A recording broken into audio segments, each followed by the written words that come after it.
అందరికీ నమస్కారం. Welcome to డైరంగుల మహేష్ తెలుగు యూట్యూబ్ ఛానల్. మన ఆంధ్రప్రదేశ్ రాష్ట్ర వ్యాప్తంగా ఉన్నటువంటి రైతన్నలకు మన సీఎం చంద్రబాబు నాయుడు గారు మరి కాసేపట్లో అన్నదాత సుఖీభవ పథకానికి సంబంధించి తొలి విడత నిధులను విడుదల చేయడానికి గ్రీన్ సిగ్నల్ అయితే ఇవ్వబోతున్నారు. ఇక ఈరోజు మనకు స్వాతంత్ర దినోత్సవం. అందరికీ కూడా ముందుగా మన ఛానల్ తరపున స్వాతంత్ర దినోత్సవ శుభాకాంక్షలు. ఇక స్వాతంత్ర దినోత్సవం కానుకగా రైతులకు మన ఏపీ సీఎం చంద్రబాబు నాయుడు గారు అన్నదాత సుఖీభవ, పిఎం కిసాన్ పథకాలకు సంబంధించి ఏదైతే ఎన్నికల మేనిఫెస్టోలో అయినా ప్రతి ఏడాది కూడా అర్హత ఉన్నటువంటి రైతులందరికీ కూడా 20,000 రూపాయలను విడుదల చేస్తామని హామీ ఇచ్చారు. ఇక ఆయన ఇచ్చినటువంటి హామీ ప్రకారం మనకు తొలి విడత రుణమాఫీ, తొలి విడత అన్నదాత సుఖీభవ, పిఎం కిసాన్ డబ్బుల విడుదలకైతే నిధులు ఈరోజు విడుదల చేయబోతున్నారు. ఇక మరి కాసేపట్లో మన సీఎం చంద్రబాబు నాయుడు గారు ఈ యొక్క పథకానికి సంబంధించినటువంటి అప్డేట్ అయితే ఇవ్వబోతున్నారు. కాబట్టి ప్రతి రైతు కూడా, వీడియో చూస్తున్న ప్రతి ఒక్కరు కూడా ముందుగా వీడియోను చివరి వరకు చూడండి. మీరు చివరి వరకు చూస్తేనే మీకు సమాచారం అనేది తెలుస్తుంది. చాలా మంది కేవలం 2 నిమిషాలు మాత్రమే చూస్తున్నారు. దయచేసి మనకు చివరి వరకు చూడడానికి వీడియోను ప్రయత్నం చేయండి. అంతేకాకుండా మనకు ఏదైతే వీడియోలో నేను చూపిస్తున్నానో లైక్ బటన్ ఇక్కడ స్క్రీన్ పైన చూపిస్తున్నా కదా, ఈ విధంగా సింబల్ ఉంటుంది, వీడియో కిందనే ఉంటుంది. దయచేసి ప్రతి ఒక్కరు కూడా లైక్ చేసేయండి వీడియోని. అలాగే పక్కనే షేర్ బటన్ ఉంది, బాణం గుర్తు మాదిరి. ఆ యొక్క షేర్ బటన్ పైన నొక్కి మీ బంధువులకు, స్నేహితులకు కూడా మీరు యొక్క వీడియోని షేర్ చేస్తే వారు కూడా మీతో పాటు ఈ ఇన్ఫర్మేషన్ అనేది తెలుసుకోవడం జరుగుతుంది. అంతేకాకుండా ఇంకా ఎవరైనా సరే కొత్త వాళ్ళు కానీ పాత వాళ్ళు కానీ ఇలాంటి అప్డేట్స్ను తెలుసుకోవాలి, ఎప్పటికప్పుడు తెలుసుకోవాలనుకుంటే తప్పనిసరిగా వీడియో కింద సబ్స్క్రైబ్ అనే బటన్ ఉంది, సబ్స్క్రైబ్ చేసుకుని పక్కనే వచ్చే గంట పైన నొక్కి మళ్ళీ వచ్చే ఆల్ అనే గంట పైన నొక్కి ప్రతి వీడియోను కూడా మీరు ఎప్పటికప్పుడు మిస్ అవ్వకుండా మీ ఫోన్లోనే నోటిఫికేషన్ లేదా మెసేజ్ రూపంలో అయితే తెలుసుకోండి. అప్పుడే ప్రతి వీడియో కూడా మీకు ఎప్పటికప్పుడు ఇన్ఫర్మేషన్ అయితే వస్తూ ఉంటుందన్నమాట. తప్పకుండా లైక్ చేసి, షేర్ చేసి, సబ్స్క్రైబ్ చేసుకుని సపోర్ట్ చేయండి. ఇక లేట్ చేయకుండా మనం వివరాల్లోకి అయితే వెళ్ళిపోదాం. మన ఆంధ్రప్రదేశ్ రాష్ట్ర వ్యాప్తంగా ఎవరైతే రైతన్నులు ఉన్నారో వారందరికీ కూడా మన సీఎం చంద్రబాబు నాయుడు గారు అదిరిపోయే శుభవార్తను అయితే తీసుకొచ్చారు. ఇక ఆయన ఇచ్చినటువంటి ఏదైతే ఎన్నికల మేనిఫెస్టోలో హామీ ఉందో ఆ హామీని అమలు చేయడానికంటే ముందే గత ప్రభుత్వంలో ఉన్నటువంటి బకాయి డబ్బులను కూడా రైతులకైతే అందించడం జరిగింది. ఇందులో ముఖ్యంగా చూసుకుంటే మనకు రైతులు గత ప్రభుత్వంలో ఎవరైతే ప్రభుత్వానికి ధాన్యాన్ని అమ్మారో ఆ రైతులందరికీ కూడా దాదాపు 35,374 మంది రైతుల ఖాతాల్లోకి 674 కోట్ల రూపాయలను విడుదల చేశారండి. ఇది చాలా మంచి విషయం, ఆశించదగ్గ పరిణామం అన్నమాట. ఇక ఎందుకంటే మామూలుగా చూసుకుంటే ఏదైనా సరే ప్రభుత్వం ఏర్పడినప్పుడు కొత్త ప్రభుత్వం గతంలో ఇచ్చినటువంటి ప్రభుత్వ పథకాలను కొనసాగించడం కానీ, అలాగే గత ప్రభుత్వంలో పెండింగ్ ఉన్నటువంటి డబ్బులను కానీ విడుదల చేయరనమాట.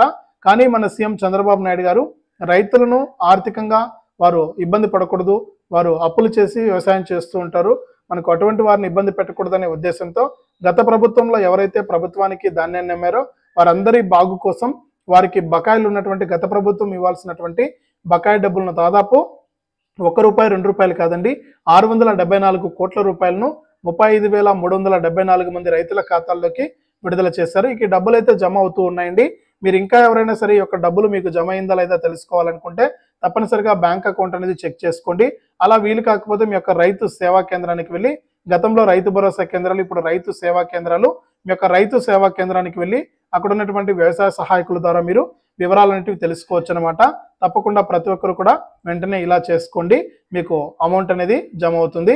ఇక దీని తర్వాత మనకు ఏదైతే రాష్ట్ర వ్యాప్తంగా గత జూలై నెలలో కురిసినటువంటి వర్షాలకు దాదాపు రాష్ట్ర వ్యాప్తంగా 1,00,000 ఎకరాల్లో పంట నష్టం జరిగిందని అధికారులు అయితే అంచనా వేసి ఆ యొక్క అంచనాను ప్రభుత్వానికి అంటే సీఎం గారికి అయితే తెలియజేశారనమాట. ఇక మొన్న జరిగినటువంటి వ్యవసాయ శాఖ సమీక్షలో మన సీఎం చంద్రబాబు నాయుడు గారు మాట్లాడుతూ రైతుల పట్ల ఎవరు కూడా నిర్లక్ష్యంగా ఉండొద్దు, రైతులకు ఎప్పటికప్పుడు సహాయాన్ని అందించాలి అని చెప్పడం జరిగింది. ఇక గత ప్రభుత్వంలో ఉన్నటువంటి ఈ యొక్క బీమా పథకాన్ని కొనసాగిస్తున్నాం ప్రస్తుతానికి. మన ప్రభుత్వంలో అలాగా ఉండదు. ఇప్పుడు ప్రస్తుతానికి మనకు రైతులు నష్టపోయారు కాబట్టి వారికి వెంటనే సహాయం అందించాలి కాబట్టి గత ప్రభుత్వం విధానం చేసినటువంటి ఆ ఒక ఇన్పుట్ సబ్సిడీ పథకాన్ని కొనసాగిస్తున్నాము. ఇక మన ప్రభుత్వం మనకు కొత్తగా పథకాన్ని తీసుకురాబోతోంది. కేవలం 48 గంటల్లోనే రైతు నష్టపోయినటువంటి పంటను నష్టపరిహారాన్ని 48 గంటల్లోనే రైతులకు అందించే విధంగా చర్యలు తీసుకుంటామని కూడా మన సీఎం చంద్రబాబు నాయుడు గారు అయితే తెలియజేశారు. ఇక ఎవరైతే గత జూలై నెలలో కురిసినటువంటి వర్షాలకు పంటలు దెబ్బతిన్నాయో దాదాపు 1,00,000 ఎకరాల్లో పంట నష్టపరిహారం జరిగిందని, వారు నష్టపోయినటువంటి పంటను బట్టి ఆ రైతన్నులందరికీ కూడా మనకు ఇన్పుట్ సబ్సిడీ అనే పథకం ద్వారా దాదాపు 36 కోట్ల రూపాయలనైతే ఈ రోజు మరి కాసేపట్లో సీఎం చంద్రబాబు నాయుడు గారు విడుదల చేయబోతున్నారండి. ఇప్పటికే 674 కోట్ల రూపాయలను విడుదల చేసినటువంటి మన ఏపీ రాష్ట్ర ప్రభుత్వం ఇక సీఎం గారు పంట నష్టపోయినటువంటి రైతులకు మరి కాసేపట్లో 36 కోట్ల రూపాయలనైతే విడుదల చేయబోతున్నారు. ఇక మీరు వేసినటువంటి పంటను బట్టి అంటే వరి వేసింటే ఒక డబ్బులు, టమాటా వేసింటే ఒక డబ్బులు, వేరుశెనగ వేసింటే ఒక డబ్బులు, ఈ విధంగా మీరు వేసినటువంటి పంటను బట్టి ఆ యొక్క పంటలకు మీ యొక్క నష్టపరిహారాన్ని అయితే 10,000 రూపాయల నుంచి 40,000 రూపాయల వరకు కూడా అందించడానికి సీఎం చంద్రబాబు నాయుడు గారు అయితే ఏర్పాట్లు అయితే చేశారండి. ఇక 15 ఆగస్టు స్వాతంత్ర దినోత్సవం కానుకగా మరి కాసేపట్లో ఈ 36 కోట్ల రూపాయలు అయితే విడుదలవుతాయి. ఇక ఈ 36 కోట్ల రూపాయలతో పాటు మన సీఎం గారు ఏదైతే ఎన్నికల మేనిఫెస్టోలో రైతులకు ప్రతి ఏడాది కూడా 20,000 రూపాయలు ఇస్తామన్నారు. ఇక గత ప్రభుత్వం చూసుకుంటే కేవలం రైతు భరోసా ద్వారా రాష్ట్ర ప్రభుత్వం తరపున కేవలం 7,500 రూపాయలు మాత్రమే ఇచ్చేది. ఇప్పుడు మన సీఎం చంద్రబాబు నాయుడు గారు మన రాష్ట్ర ప్రభుత్వం తరపున రైతులకు దాదాపు 14,000 రూపాయలనైతే రైతులకైతే అందిస్తున్నారనమాట. అంటే సగానికి సగం డబ్బులను పెంచి మన సీఎం చంద్రబాబు నాయుడు గారు రైతులకైతే ఇవ్వబోతున్నారు. ఇక ఆయన ఇచ్చినటువంటి మేనిఫెస్టోలో ఇచ్చినటువంటి హామీ ప్రకారం రైతులకు తొలి విడత కింద మనకు గతంలో ఉన్నటువంటి రైతు భరోసా పథకం స్థానంలో ఈ యొక్క అన్నదాత సుఖీభవ అనే పథకాన్ని తీసుకొచ్చారు. ఈ యొక్క అన్నదాత సుఖీభవ పథకం ద్వారా రాష్ట్ర ప్రభుత్వం తరపున 14,000 రూపాయలు అయితే ఇస్తారు సంవత్సరానికి. 2 విడతల్లో రబీలో 7,000 రూపాయలు, ఖరీఫ్లో 7,000 రూపాయలు. ఇప్పుడు ఖరీఫ్ సీజన్ అయితే నడుస్తుంది కాబట్టి వానాకాలం సీజను. ఈ యొక్క సీజన్లో రైతులకు తొలి విడత అన్నదాత సుఖీభవ పథకానికి సంబంధించి డబ్బులు అయితే విడుదల చేయాల్సిందనమాట. డబ్బులు అనేది విడుదల చేయాల్సింది. ఇక రైతన్నలు కూడా మనకు వర్షాలు మొదలైపోయి ఖరీఫ్ సీజన్ మొదలయ్యి 4 రోజుల పైన అయిపోయింది, మాకు పెట్టుబడి సాయాన్ని అందించండి అని రైతులు కూడా అడుగుతున్నటువంటి నేపథ్యంలో మరి కాసేపట్లో ఈ అన్నదాత సుఖీభవ పథకానికి సంబంధించి మన సీఎం చంద్రబాబు నాయుడు గారు కీలక ప్రకటన అయితే విడుదల చేయబోతున్నారు.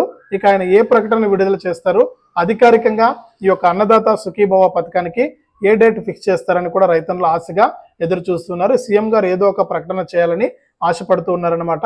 ఇక ఖచ్చితంగా మన సీఎం చంద్రబాబు నాయుడు గారు ప్రభుత్వం కూడా మనకు రైతుల సంక్షేమమే ధ్యేయంగా పనిచేస్తుంది కాబట్టి మరి కాసేపట్లో మన సీఎం చంద్రబాబు నాయుడు గారు ఈ యొక్క అన్నదాత సుఖీభవ, పిఎం కిసాన్ పథకాల తొలి విడత డబ్బులకు గ్రీన్ సిగ్నల్ అయితే ఇవ్వబోతున్నారు. ఇక రైతులకు డబ్బులు విడుదల చేయాలని కూడా ఇప్పటికే అధికారులను కూడా ఆదేశించినటువంటి నేపథ్యంలో మరి కాసేపట్లో సీఎం గారు కీలక ప్రకటన చేసి అధికారికంగా ఈ పథకానికి సంబంధించిన నిధుల విడుదలకు గ్రీన్ సిగ్నల్ అయితే ఇవ్వబోతున్నారు. ఇది రాష్ట్ర వ్యాప్తంగా మనకు అన్నదాత సుఖీభవ పథకానికి సంబంధించి వచ్చిన తాజా సమాచారం. ఇలాంటి మరెన్నో వీడియోలను ఎప్పటికప్పుడు తెలుసుకోవడానికి తప్పకుండా వీడియోను లైక్ చేయండి, తెలిసిన వాళ్ళకు షేర్ చేయండి. ఇలాంటి మరెన్నో వీడియోస్ను మిస్ అవ్వకుండా తెలుసుకోవాలనుకుంటే తప్పనిసరిగా వీడియో కింద సబ్స్క్రైబ్ అనే బటన్ ఉంది, సబ్స్క్రైబ్ చేసుకుని పక్కనే వచ్చే గంట పైన నొక్కి మళ్ళీ వచ్చే ఆలనే గంట పైన నొక్కి ప్రతి వీడియోను కూడా మీరు ఎప్పటికప్పుడు తెలుసుకుంటూ ఉండండి.